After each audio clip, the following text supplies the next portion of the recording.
kako je, šta tu, gdje tu sad javnost da se javnost nađe? Gdje tu, recimo primjer, ajde sad Večernji list, ajde, ja ne bi to nikad napisao, kaže, ali bi želio na finale kupa, pa upitnik, ajde bar upitnik, čovjek se lovi za upitnik. A onda isti taj Večernji list kaže samo malo, to je druga strana. Kaže, u DORH-u kažu da nisu dobili materijale protiv Zorana Mamića.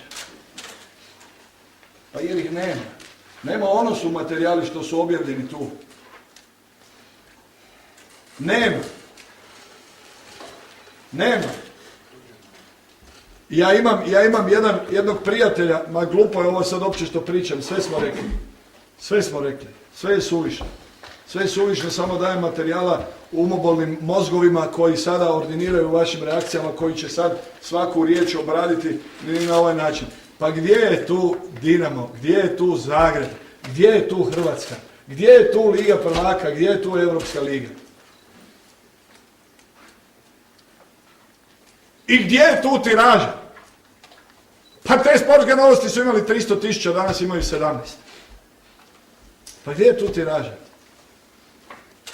I nema problema, mladi prijatelji, ja neću propast, ali vi ste mladi i bit će vam jednog dana žao što ste sudjelovali u toj farsi, u tom cirkusu. Biće vam žao, jer vi niste ljudi bez savjesti, bit će vam žao što ste služili takvim poganskim idejama i